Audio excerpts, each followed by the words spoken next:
One of the things that I recall from listening to a podcast, this economist and historian was first saying African Americans need to travel more. In general, Americans, we don't really travel much because we feel like we live in the best country on earth. He said African Americans need to travel more because when you travel, you realize that you are not the only person in that situation. You realize that there are whole ethnic groups, communities, nationalities of people that have gone through what you and your people have gone through. Secondly, he said, when you travel, you realize just how wealthy you really are. Yes, the economic disparity between white American households and black American households is huge. And we can discuss that on another podcast. But the reality still remains that the United States is the wealthiest country on earth when you look at certain statistics. So if you're going to take a country's GDP or their GDP per capita at face value, you can take this 1.4 trillion at face value as well. Of course, it's not evenly distributed, but I just want y'all to keep that in mind and to not feel like you're locked out of this BLAXIT experience.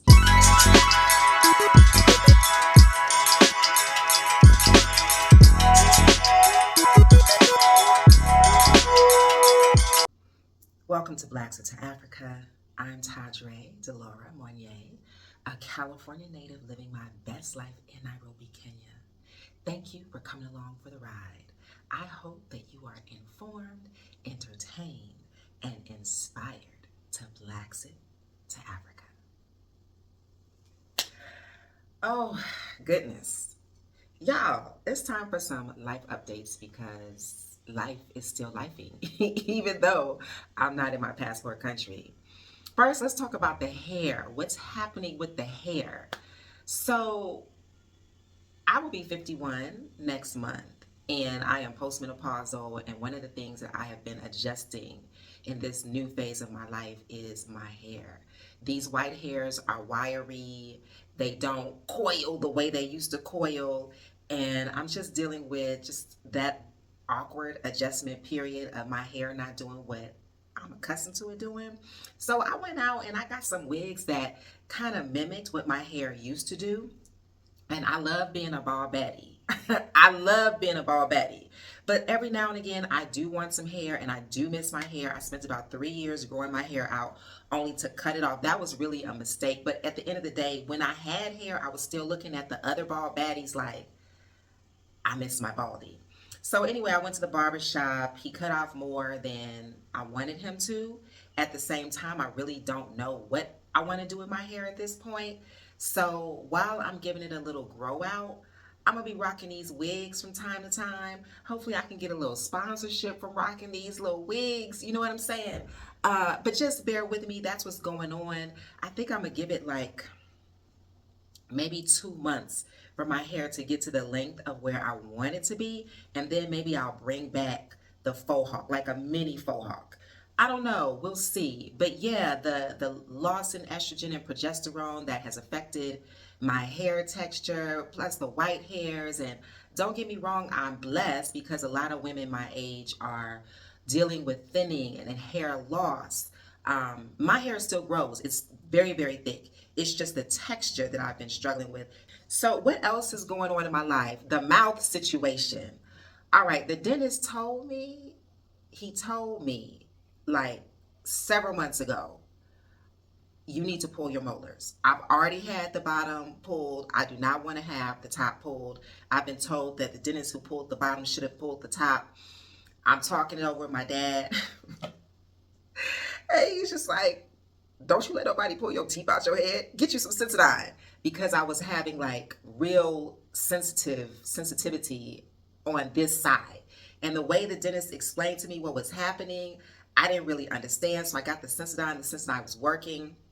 I be snacking on my spicy popcorn and cashews, and I must have nicked something in my gums. They became inflamed to the point where I couldn't even swallow without difficulty and couldn't sleep. Ultimately, I got some ibuprofen that made the swelling go down. I got some throat lozenges to numb my throat. I got some spray to numb the gums. The pump for the spray slipped in my shea butter covered hands and I cut the roof of my mouth.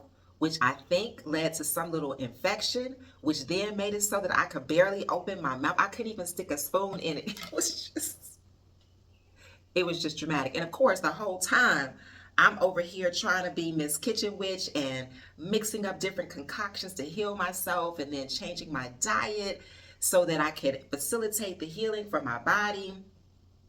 And one thing that I forgot to do is my pranic healing. I took a whole pranic healing course on how to heal, like, minor ailments like headaches, migraines, short-sightedness, toothaches. So finally, I pulled out that old book, started doing the pranic healing. Boom. I can open my mouth.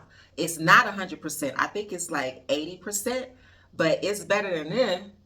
That's how it was for a couple of days. What else is happening? My daddy is coming.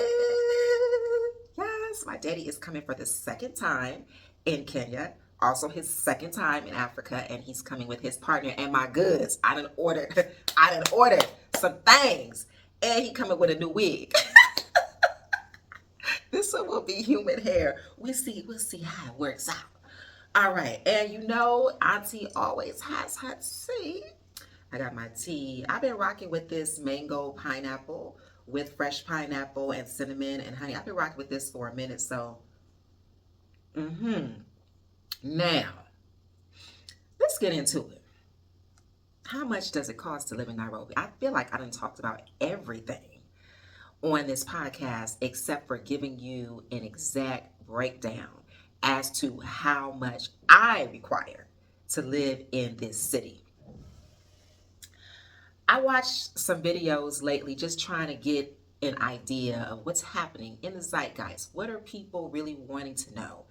And I recently watched a vid on retiring in Kenya, how to retire in Kenya.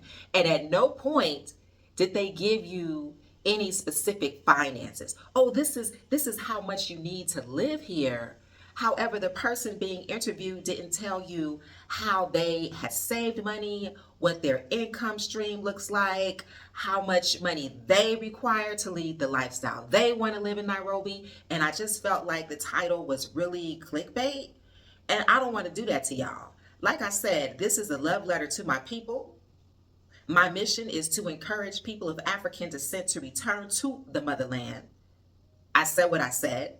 For y'all FBAs in the group, y'all ADOS in the chat, I said what I said. So whether you are somebody like myself who's been separated from the continent for centuries, or you are continentally born but are living your life globally in the global north and making your coin there, this episode, this podcast is to encourage you, bring your resources back, build here. This is very important. I'm going to go into this more in detail, but we, as a people, African Americans specifically, you got to recognize our annual spending power is in the trillions. Collectively, we would be the 13th wealthiest country in the world. We got resources. Don't let them convince you otherwise. I'm jumping ahead. So this is how this episode is going to go. First, we're going to talk about exchange rates. Then I'm going to break down my personal budget living in Nairobi, Kenya specifically, okay? Then we are going to break down the Kenyan cost of living versus the expat cost of living in Kenya, all right? Then I'm going to close this out. First, let's talk about exchange rates. They're constantly fluctuating. So as of October 23rd, 2024, $1 is equal to 129.13 Kenyan shillings. $1 is equal to 3,665 Ugandan shillings. That's why it's so cheap to live there. There is inflation that I have not accounted for here. However, I have talked about Uganda versus Kenya and which would be a better look for you as an African descendants expat. I will link that. You have to decide for yourself. $1 is equal to 2,722 Tanzanian shillings. Okay? Your money go far, far in Uganda and in Tanzania. Nairobi, for better or for worse, is one of the most expensive cities in Africa. As my girlfriend said, you are paying for amenities. You are paying for infrastructure. Okay? So my advice to you is to download XE. It's an app that gives you in the moment currency rates. They're always updating. What else can I say about that? The XE is just a good model for what you may be experiencing. However, let's say if you go to a Forex bureau, you might not get the same rates. If you are at the border and you got these dudes rolling up on you with the black market currency exchange, you might not get that rate, but at least you have a general idea with XE. Now, let's get into my budget, my personal budget. This is what we've all been waiting for.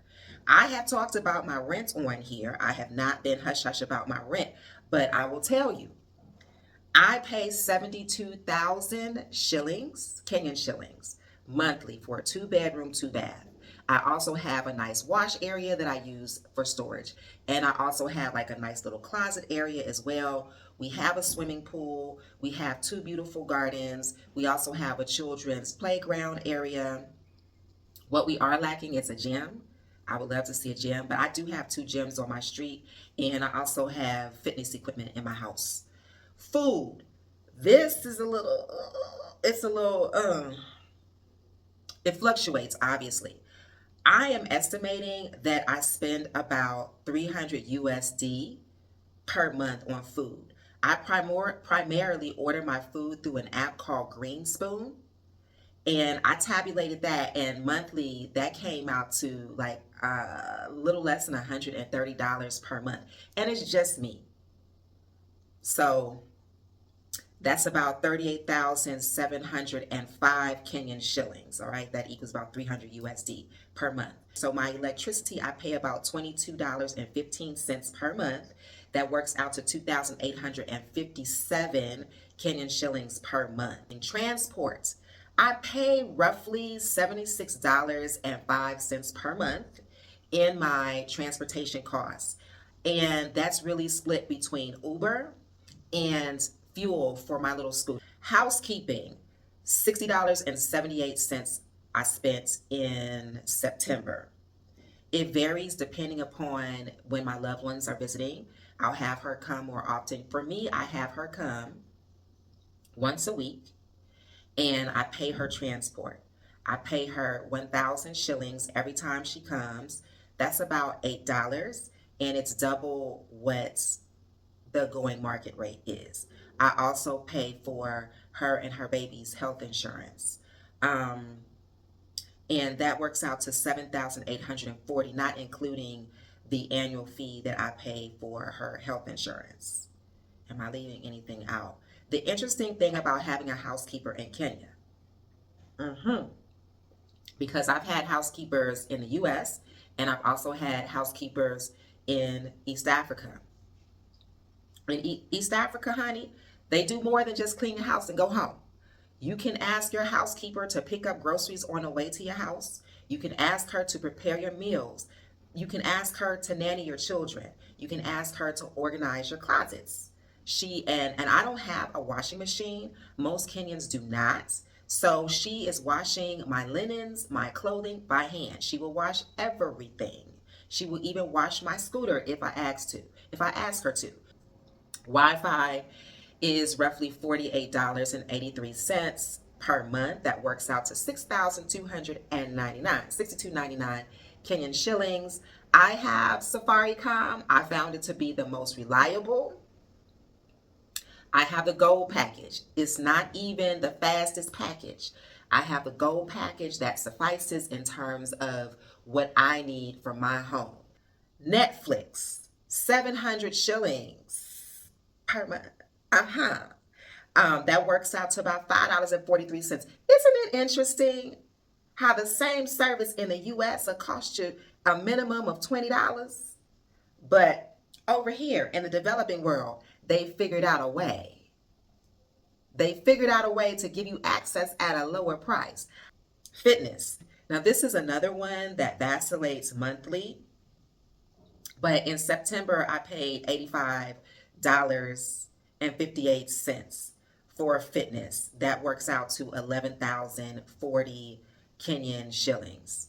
What is included in my fitness? I take a weekly yoga class at my community yoga studio in Kilimani. The suggested donation is 300 shillings. What is that, like $2.50, $2? So I usually give a little bit more, maybe 400, 500 shillings. If I bring a guest, I'll pay for the guest. I had a gym membership. Gym memberships can run you anywhere from, let's say, 4,000 per month, which is roughly like $35 per month, on up to maybe $100 per month. Let's say if you're going out to Westgate, they have a superior state-of-the-arts gym. I did a whole tour there. I didn't want to pay that much for the gym. Also, I would have to cross Waiyaki Way.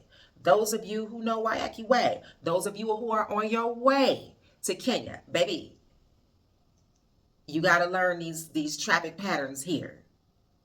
Waiyaki Way, I try to avoid it at all costs. There's another gym membership, a gym I used to go to across the road from me, 9,000 shillings per month. It included a swimming pool, not heated, a sauna, a steam room, and a personal trainer. All of that was woven into that 9,000 per month, which is what, like $85 per month.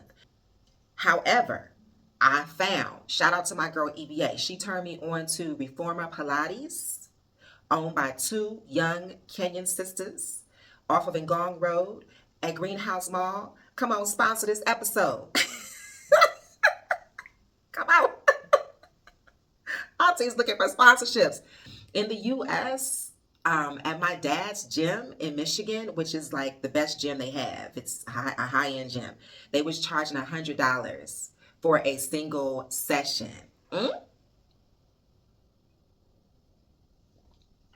And was that I think it was a group session, if I'm not mistaken. I have to look that one up for y'all. Here, with tax, is 2,900 shillings per group session. So then when you add that up, you're going once a week. I would love to be able to go twice a week, but it's once a week. It gets really pricey.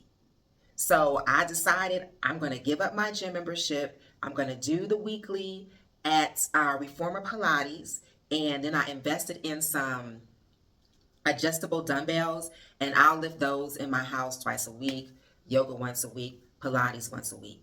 If I ain't got it for Pilates, I don't go. I just work out in my house. Beauty. That's where I indulge. That's where I indulge. I mean, we all have our vices.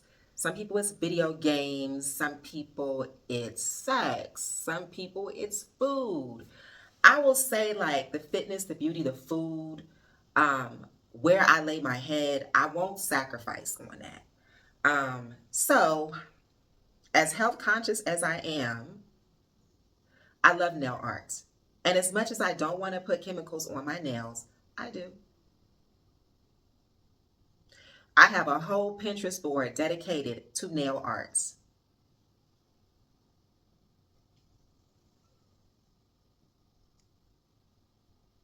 Isn't that cute? That's cute. That's cute. So most of the beauty per month goes to my nails. I only get them done once a month. But they charging, where I go, they charging US prices like 8-9 years ago.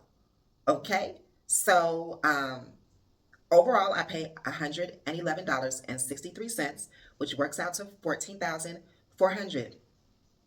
Kenyans, don't y'all at me in these comments. Because most of the ladies that go where I go, they Kenyan. Okay? I go to Lux Nails. I'm not going to tell you who my nail technician is because it's already hard enough to get in, to book with him. Okay? But I'll just tell you where I go. I love it. It's downtown at Behe Towers. And I have had my nails done for 500 shillings. And now I pay somewhere between 8 and 10,000. every time this man does my nails, because I'm getting chrome, I'm getting designs, I'm getting acrylic, I'm getting gel on my hands and my feet. But what I will say, like, there's a huge range in what you can pay. And you can have your nail technician come right to your house. I used to have a lady come to my house. She would do my nails. She would do my mama's nails. Once I realized she couldn't really do what I needed her to do, I just had her do my mama's nails. Now, I also pay 800 shillings. I also pay 800 shillings every week to get my hair cut. It's almost an obsession at this point. That's why I'm like, let me just take some time to grow it out to figure out what I want to do with it next. The 800 shillings works out to, like, I don't know, that's $7. Last time I was in the States and got my hair cut at the barbershop, which was several years ago, I was paying like $25, $35 plus tip. Those of you ball baddies, those of you brothers out there that like a nice cut, 800 shillings is really the going rate. I go to a really nice barbershop. It is near my house. I can actually walk to it. What is included in that 800 shillings? You get a bomb ass haircut. They shampoo you, they condition you, and you get a head, neck, and shoulder massage, and they style you up. I do tip my my barber about 300 shillings, and if I let them do the shampoo and massage, I will tip the shampoo girl as well. So that pretty much encompasses how much I spend month to month, which totals $1,200.68, which, I'm sorry, that's a lie, $1,268.61, which works out to 163,651 shillings. This past weekend, I went to Rhythm and Brunch. It was 4,000 shillings to get up in there. Food was not free. I was like, excuse me, and it was an hour out of town. So, you know, aunties, we was rolling deep. We did what aunties do. We went out to Tigoni and we went to a nice little restaurant. I think it was called like Como Tigoni. And we ate and we drank. I don't really drink like that, but my girls drank, and I ended up paying 5,000 shillings for my portion. We split it evenly. So give or take, that's like 9,000 shillings that I paid for one day. That's not going to be included in my monthly budgets. I know some people are like, but it should, sis, it should.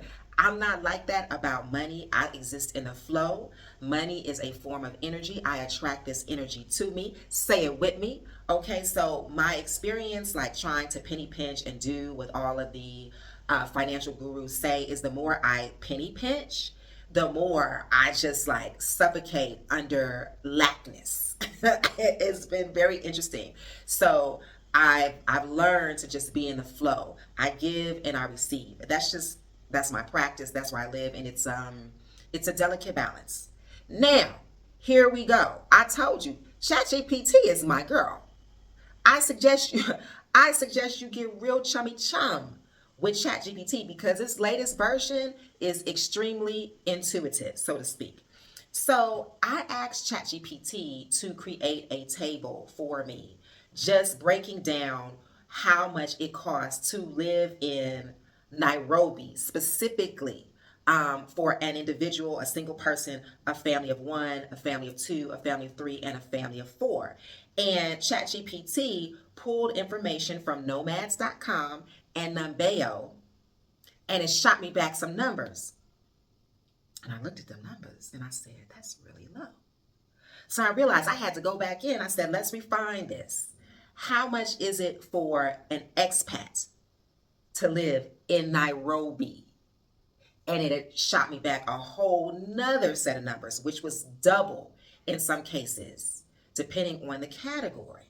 So then, you know, I do what I do. I said, ChatGPT, please create a table comparing the Kenyan family cost of living with the expat cost of living for Nairobi.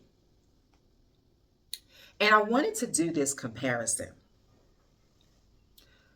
I specifically wanted to do this comparison because in my research, in the zeitgeist, there's a lot of classism to be had in this expat space.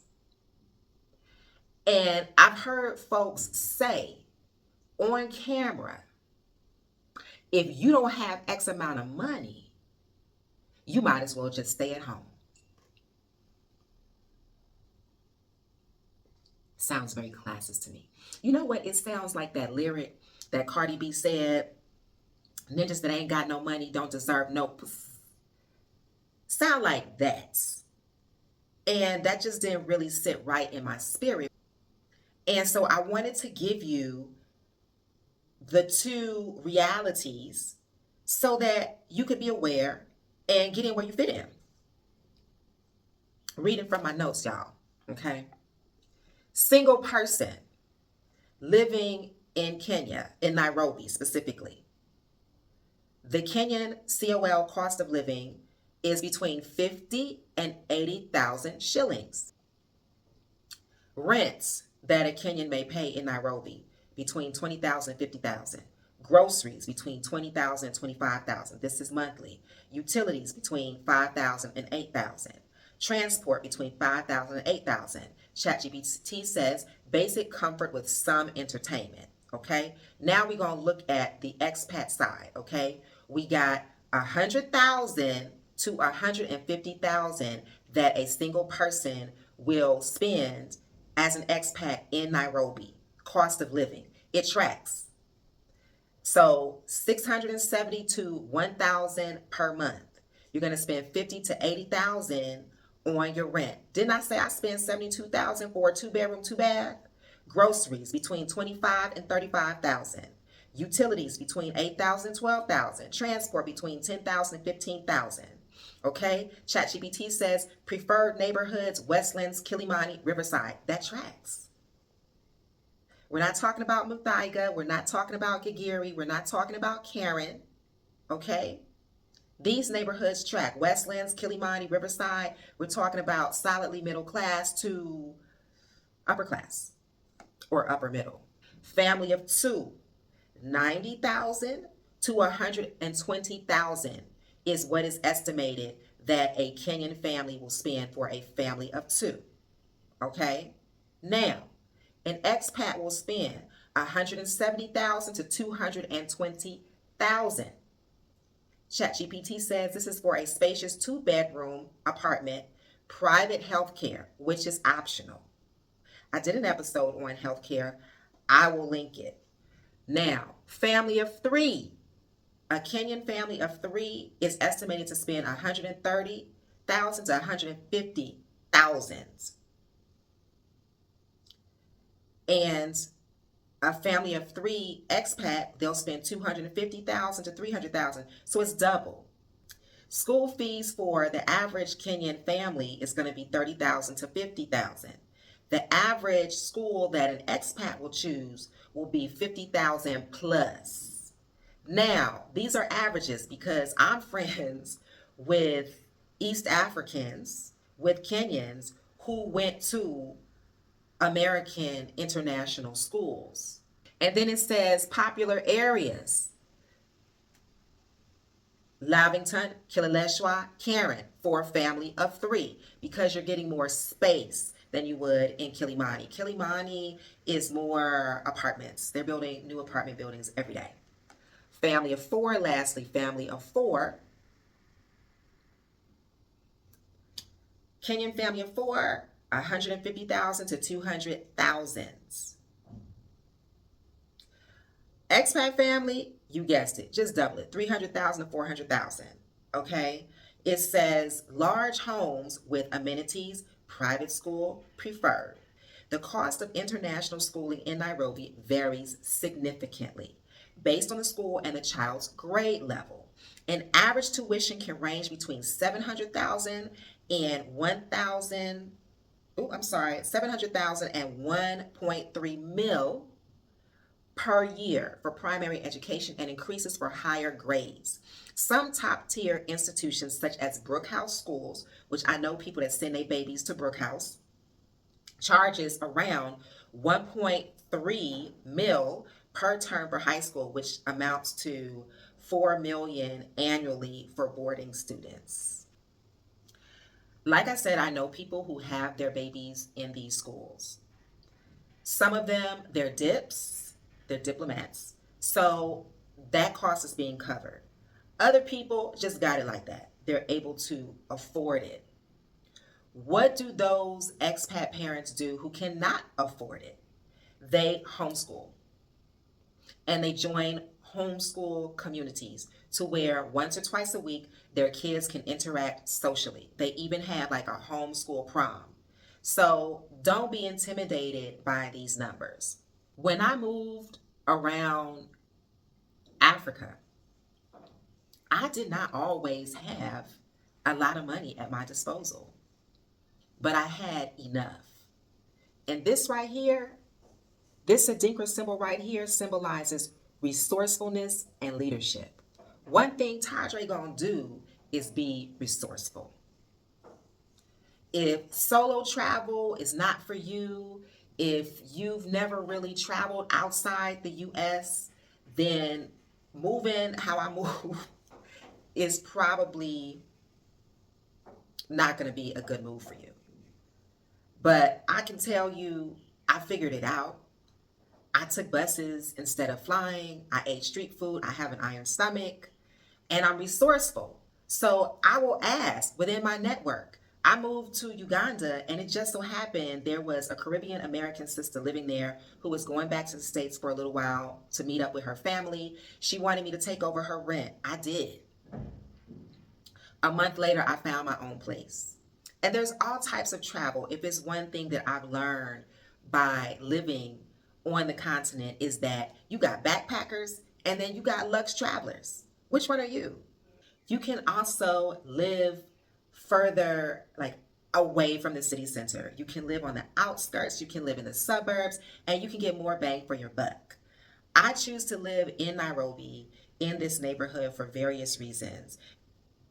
I don't have a car. So when you are living in the suburbs on the outskirts, you find that you will be more dependent on transportation to get to the places you need to get to, and then your prices increase. We had a sister that was in our social circle who lived like on the outskirts. Actually, she was outside in Nairobi, and every time we would have a social gathering, she would get a driver to come in, and he would wait while she socialized and then take her back. That's costly. Close to the city center, I just take Ubers. Some expats I know actually take matatus. I was groped on a public bus, and I found it to be very inconvenient. And at that point, I just made up my mind. I will always have enough money to take private transports.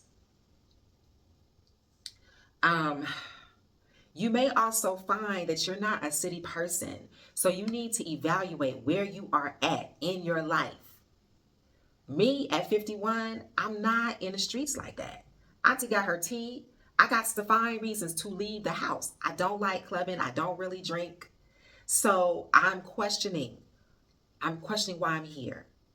If I'm not availing myself of the city, why am I in the city? I said before, the coast is calling my name, but then there are things about the city that, I really love. I did consult with a client who grew up in rural America, and then she moves to Nairobi. And like all of the worst things that could happen to you happened to her within a span of 1 week. So we realized that she's not a city girl. So she moved further out. And even now where she's at, she's like, I think I want to move further out. In that case, you will need a car or some sort of car service. So now I want to get back to the psychology of it all. If you are a luxe traveler, if you like the creature comforts, you, budget for you. I've already given you the blueprint, okay? However, for those of you who are just really questioning, like I don't make enough money, or I won't be making enough money online to work in Kenya, reevaluate that. Because one of the things that is coming up within the BLAXIT conversation is that it's very classist. Those of you who have means are able to live wherever you want in the world. But what about the Black underclass? Y'all just gonna leave them behind? So let me address this.